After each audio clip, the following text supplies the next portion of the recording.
"Sir, we cannot admit you without insurance verification. Please leave immediately, or we'll call security." The words cut through the sterile air of St. Mary's General Hospital emergency room like a blade. It was 2:30 a.m. on a Tuesday, and the usually bustling ER had settled into its late-night rhythm.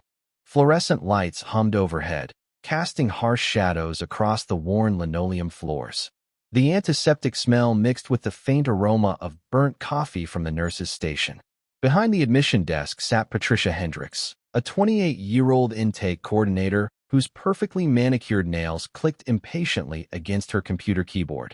Her blonde hair was pulled back in a tight bun, and her expression carried the cold efficiency of someone who had grown tired of dealing with what she considered undesirable patients. Standing before her was a man who looked every bit the part of someone society had forgotten. His clothes were clean but worn thin from countless washings at the local shelter. A faded army jacket hung loose on his thin frame, the fabric softened by years of wear. His weathered face bore the quiet dignity of someone who had seen too much but refused to surrender his humanity.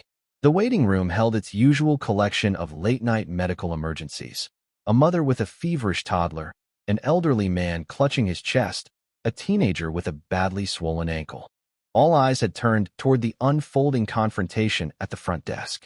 "Ma'am, I just need someone to look at this," the man said quietly, pulling back his jacket sleeve to reveal an angry red wound on his forearm that was clearly infected.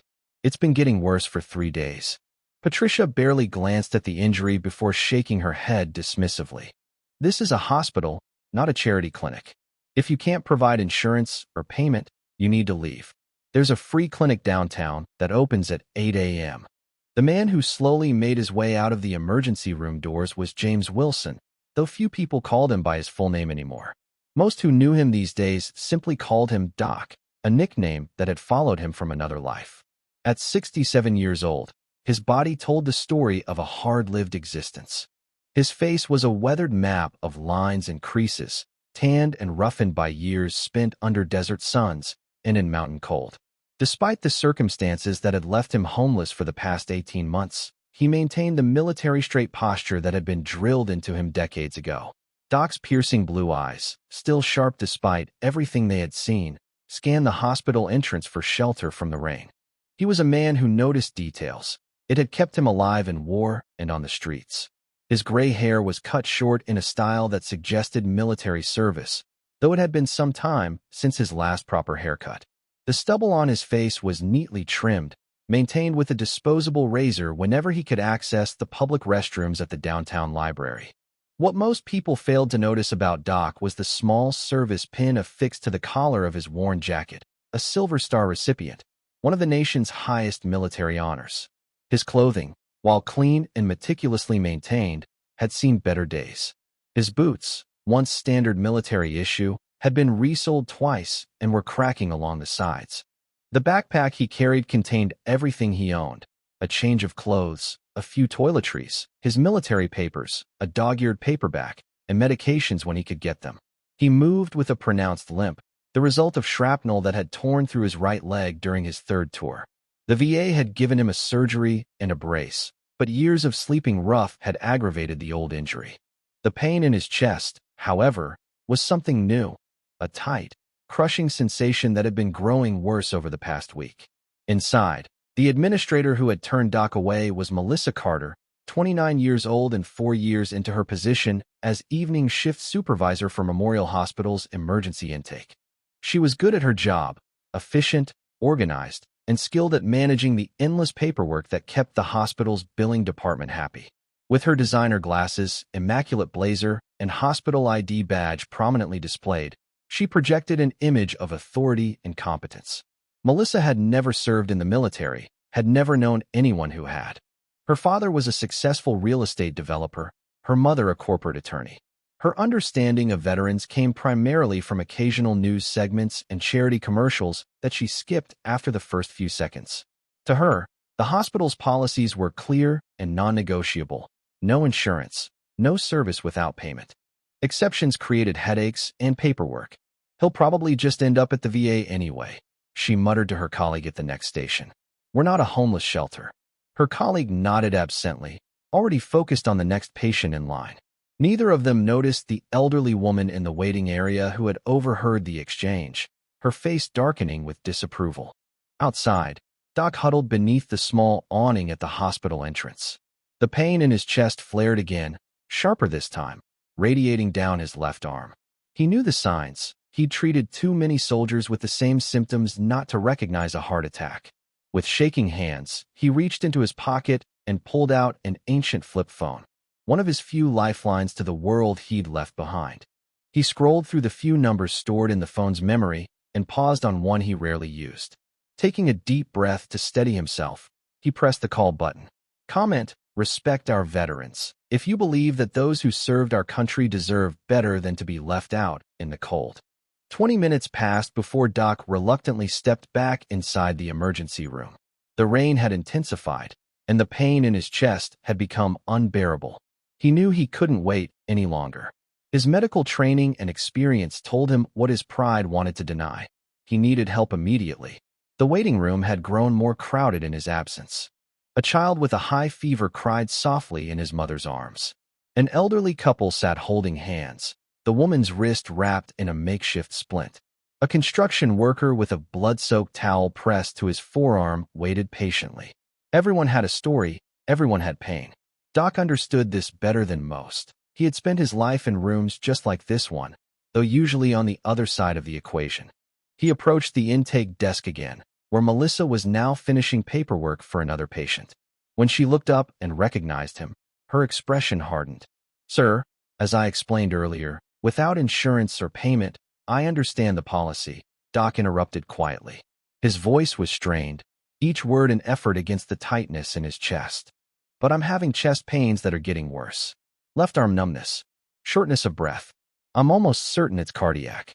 For a brief moment, professional concern flickered across Melissa's face, but it quickly disappeared behind her administrative mask. "If this is a true emergency, we're legally required to stabilize you. But you'll still be responsible for the charges, and they'll be substantial. I served this country for 20 years as a combat medic," Doc said, placing both hands on the counter to steady himself. "I've treated thousands of patients who couldn't pay. I'm not asking for charity, just help." Melissa's expression remained unmoved. She slid a different form across the counter. "Fill this out completely. It acknowledges your understanding that you'll be billed for services rendered. Once you've signed, someone will triage you, but uninsured patients typically wait longer." The fluorescent lights overhead seemed to brighten and dim in rhythm with the pounding in Doc's head. He reached for the form, but his hand trembled so badly that he could barely grip the pen. A cold sweat had broken out across his forehead. "I need to sit down," he managed to say. "Sir, you need to complete the form first," Melissa insisted, her voice rising slightly with impatience. "It's policy." From nearby, the elderly woman who had been watching earlier stood up. "Young lady, can't you see this man needs medical attention? He's clearly in distress." Melissa straightened her spine. "Ma'am, I understand your concern, but we have procedures that everyone must follow. I'm just doing my job." "Your job is to help people," the woman replied sharply. Other patients in the waiting room had begun to take notice of the confrontation. The security guard who had been standing near the door now moved closer, hand resting casually on his radio. "Is there a problem here?" he asked, directing the question at Melissa rather than document. "This gentleman needs to complete his paperwork before he can be seen," Melissa explained. "He's been informed of our policies." Doc leaned heavily against the counter, his breathing becoming more labored. "I just need to see a doctor. Please." The security guard stepped closer. "Sir, you need to either fill out the forms or step aside for other patients.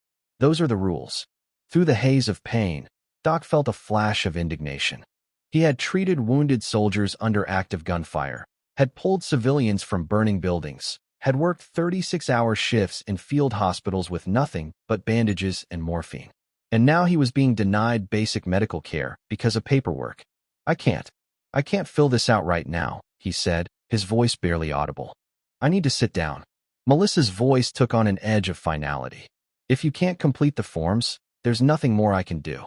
You're holding up the line for other patients who are properly following procedures." Doc looked around the waiting room, at the faces watching the scene unfold. Some looked away in embarrassment, others with pity, a few with indignation. But no one spoke up. No one intervened.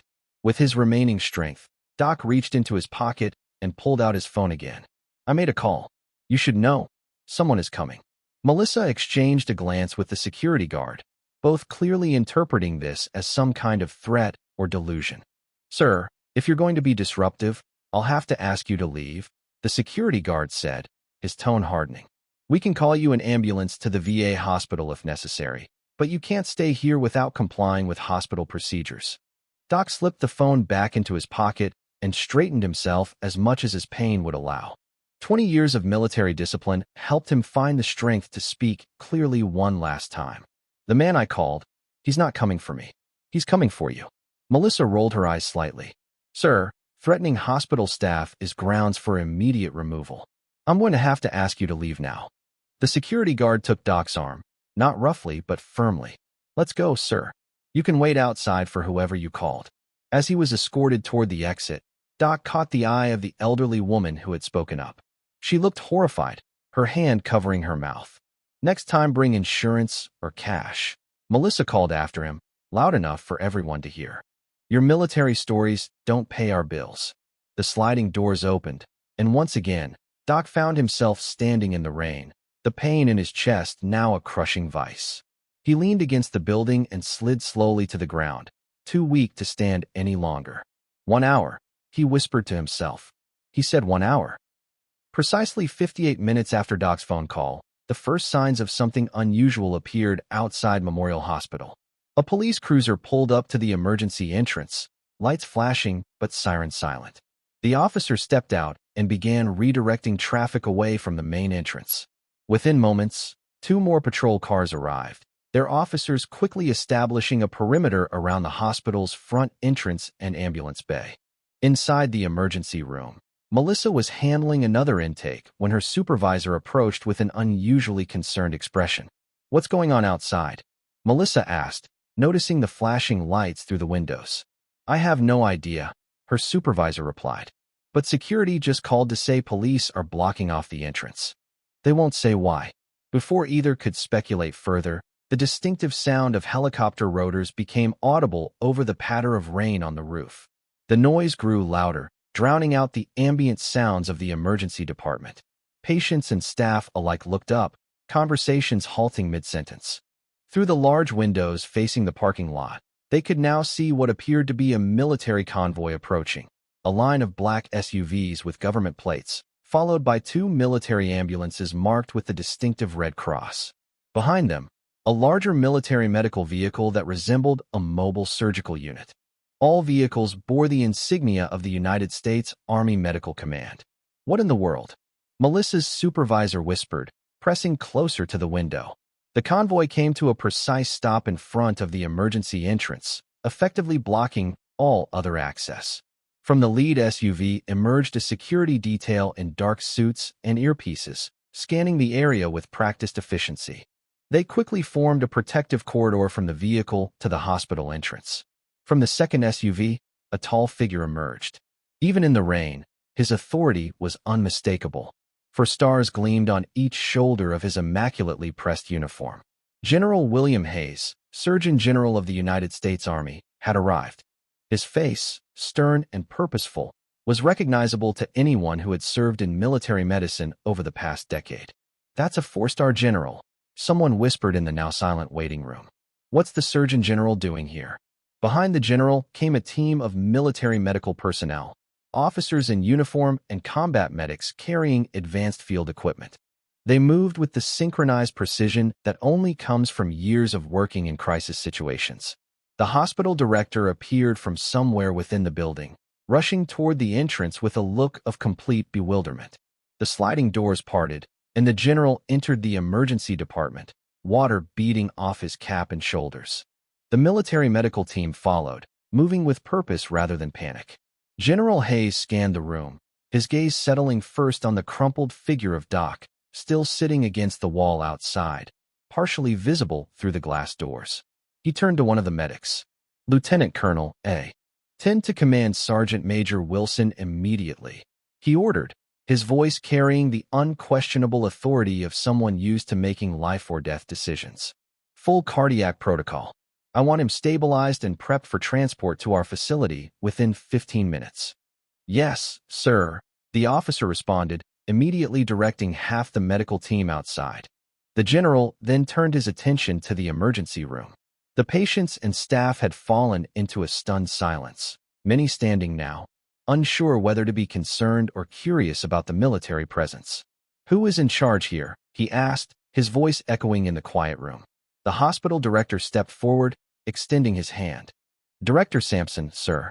What can we do for? Who denied medical care to Command Sergeant Major James Wilson?" the general interrupted, ignoring the offered hand. A murmur rippled through the waiting room. Director Sampson looked confused, clearly unprepared for the question. "I'm not aware of any such incident, General. We don't turn away patients in emergency situations." General Hayes's expression hardened. "Approximately 1 hour ago, one of the most decorated combat medics in United States military history was denied care in this facility. I want to speak with the person responsible." Now, all eyes in the waiting room turned toward the intake desk. Melissa stood frozen, her face drained of color. The elderly woman who had witnessed the earlier confrontation pointed directly at her. "That young lady right there," she said clearly. "She's the one who sent him back out into the rain." General Hayes strode toward the desk, each step deliberate. The security detail moved with him, creating a bubble of space around the general that no one dared enter. When he reached the counter, he looked down at Melissa's name badge. "Ms. Carter," he said, his voice lowered but still audible throughout the silent room. "Do you know who James Wilson is?" Melissa swallowed hard. He was a veteran who came in without insurance. I followed hospital protocol." "For Command Sergeant Major James Wilson," the general corrected, "is the recipient of the Silver Star, 2 Bronze Stars, and the Distinguished Service Cross. He served 22 years in the United States Army Medical Corps, including 5 combat tours. He personally saved the lives of 347 American soldiers and countless civilians under direct enemy fire." The general's voice remained measured, but there was no mistaking the controlled fury behind his words. "The man you turned away developed battlefield surgical techniques that are now standard practice in every combat zone. He trained over 2,000 combat medics, including myself when I was a young lieutenant. His innovations in trauma medicine have saved thousands of lives, both military and civilian." Melissa opened her mouth to speak, but no words came out. "And tonight," the general continued, "when he came to you suffering from a cardiac event, something he recognized because he's treated hundreds of them, you denied him care because of a form." Through the entrance doors, they could see the military medical team working on Doc with swift efficiency. And 4 had been established, cardiac leads attached, and medication administered. The team communicated in clipped, professional phrases, the kind that come from people who have worked together in the most high-pressure situations imaginable. "General, I assure you, if we had known," the hospital director began. "That's the point, isn't it?" The general cut him off.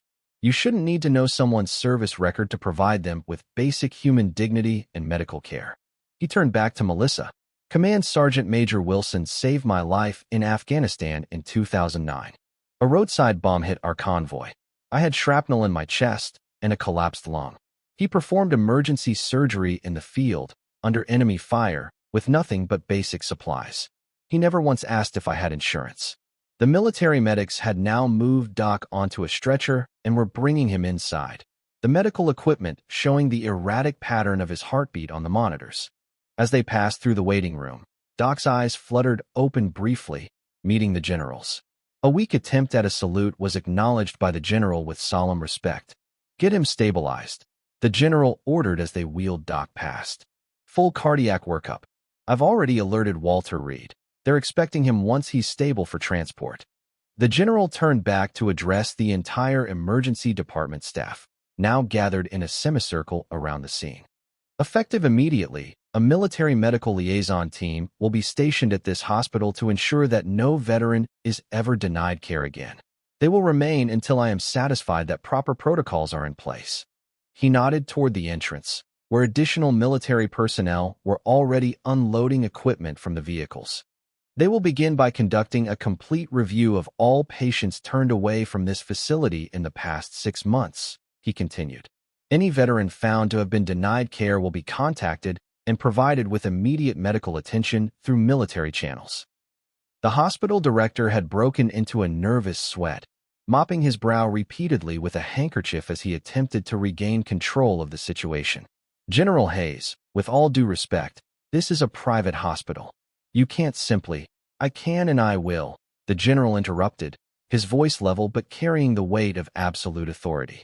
Under Executive Order 13625, I have the authority to implement immediate measures to ensure appropriate care for military veterans in crisis. This qualifies. He turned to one of his aides, a lieutenant colonel who stood at perfect attention. Colonel Richards, please distribute the documentation. The colonel handed a folder to the hospital director. Sir, these are the legal documents authorizing our presence and the establishment of a temporary Veterans Crisis Response Unit within your facility. All costs will be covered by the Department of Defense. The director flipped through the papers, his expression shifting from indignation to resignation as he realized the full weight of federal authority that had just descended on his hospital. Meanwhile, the elderly woman who had witnessed Doc's earlier dismissal approached the general cautiously. Excuse me, sir, she said. I tried to help him, but they wouldn't listen. General Hayes turned to her with a respectful nod. Thank you for your compassion, ma'am. It's unfortunate that it took a military intervention to do what basic human decency should have accomplished. From across the waiting room, the military medical team working on Doc called out, He's stabilizing, sir. BP coming up, rhythm normalizing. We've got him. The relief that flashed across the general's face was brief but genuine, a crack in his otherwise stern demeanor. He turned back to Melissa, who remained frozen behind the intake counter. Miss Carter, let me tell you about the man you sent back into the rain, he said, his voice now addressing the entire room. In 2007, during the Battle of Kamdesh, Command Sergeant Major Wilson's forward operating base was attacked by over 300 Taliban fighters. The medical tent was hit directly by RPG fire, killing 2 medics instantly. Despite being wounded himself, Wilson pulled 7 injured soldiers to safety before returning to establish a new casualty collection point under heavy fire. The general's gaze swept the room, making eye contact with each staff member. For the next 16 hours, without relief, proper equipment, or adequate supplies, he performed emergency surgeries that saved 24 American lives. When ammunition ran low, he picked up a rifle and helped defend the perimeter while still treating the wounded. Not a single soldier who reached him alive was lost that day. The waiting room had fallen into a reverent silence, patients and hospital staff alike hanging on the general's every word.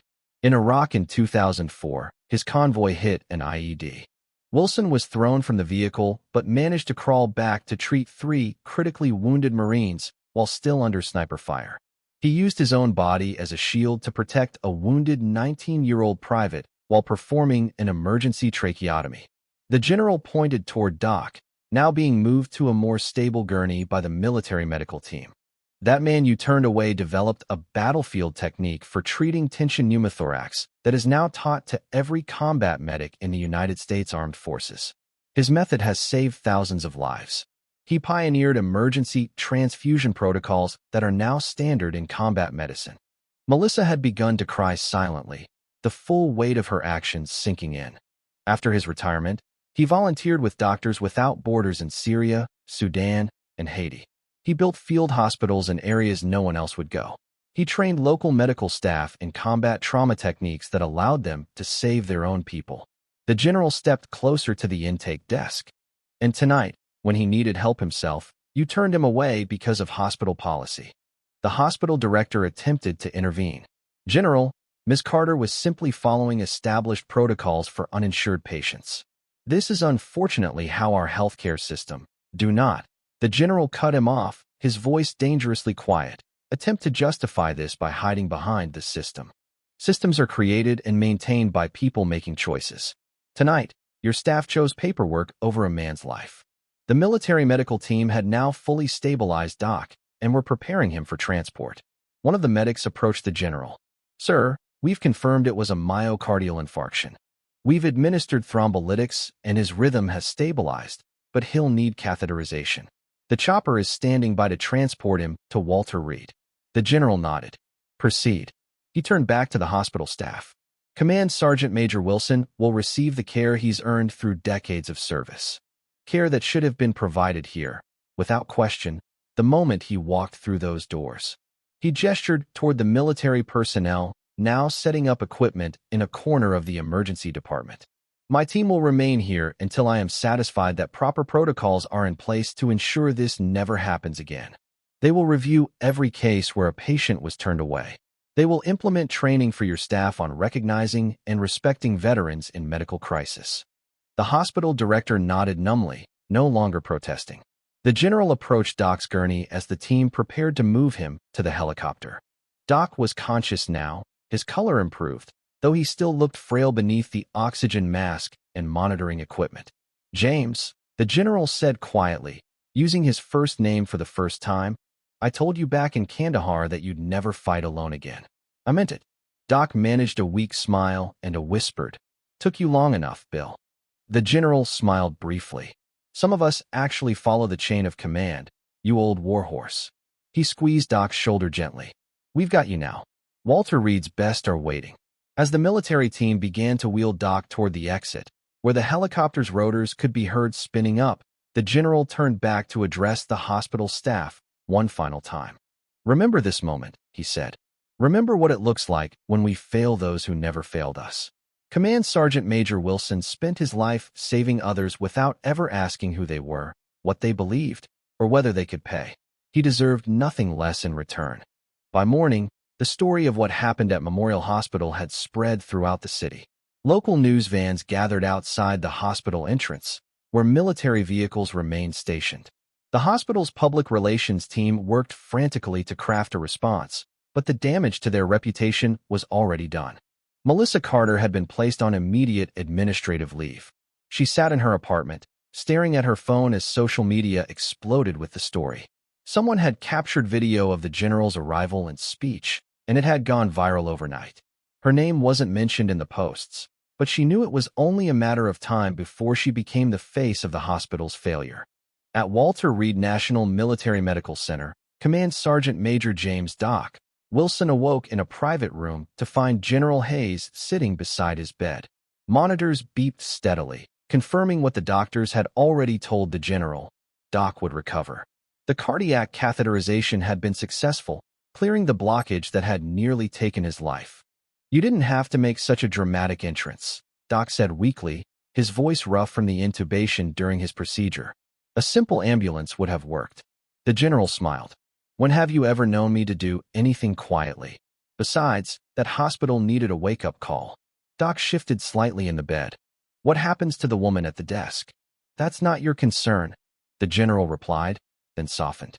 "But if you're asking because you're worried about her, don't be. This isn't about punishing one person. It's about fixing a broken system." The hospital has already announced a complete overhaul of their emergency intake procedures and mandatory training for all staff on veteran care protocols. Doc nodded, satisfied. "Good. She was just doing what she was taught." "Always the medic," the general said, shaking his head. "Even now, you're thinking about others." Outside the hospital room, a nurse approached with Doc's belongings in a plastic bag. The general took it from her with a nod of thanks. "The military liaison team is staying at Memorial for the next month," the general continued. "And the hospital director has agreed to establish a permanent veterans priority care program. Your little cardiac event might end up helping a lot of other vets who would have been turned away." Doc managed a weak smile. "Then it was worth it." The general reached into the plastic bag and pulled out Doc's worn backpack. "By the way, I took the liberty of having my staff look into your situation. Your VA benefits were never properly processed after your last deployment. That's why you've been having trouble getting care." He placed a folder on the bedside table. "It's all fixed now. Backdated housing allowance, medical coverage, disability benefits, everything you're entitled to. Once you're discharged from here, there's an apartment waiting for you near the VA hospital where you'll be doing your cardiac rehab." Doc's eyes widened in surprise. "Bill, you didn't have to. I didn't do anything you haven't earned 100 times over," the general interrupted. "This country owes you a debt, James. It's long past time we started repaying it." In the waiting room at Memorial Hospital, the elderly woman who had witnessed the previous night's events was sharing her story with others. Her name was Martha Jensen, and she had been a nurse during the Vietnam War. "I've seen how we treat our veterans when they come home," she told the small crowd gathered around her. "I watched it happen after Vietnam, after Desert Storm, and now after Afghanistan and Iraq. We praise their service when they're in uniform, then forget them when they take it off." The military presence at the hospital had created an unusual atmosphere, part tension, part respect. The staff moved differently now, more attentive, more aware of each patient's story. "That general was right," Martha continued. "It's not about who someone was or what they did. It's about how we treat people in their moment of need. Every patient who walks through those doors deserves dignity. Every one of them has a story." At Walter Reed, Doc drifted back to sleep, his body finally getting the rest it needed to heal. The general stood, placing a hand briefly on his old friend's shoulder before stepping out into the hallway. His aide approached with a tablet. "Sir, the Secretary of Defense is asking for an update on the situation." "Tell him it's handled," the general replied. "And tell him I'm recommending a full review of emergency care protocols for veterans nationwide. What happened at Memorial isn't isolated. It's time we addressed it systemically." As he walked down the corridor, a young soldier passed by, stopping to salute. The general returned the salute crisply, then paused. "Remember, Lieutenant," he said to the surprised young officer, "the measure of a society isn't how it treats its strongest members. It's how it treats those who sacrifice to keep it strong."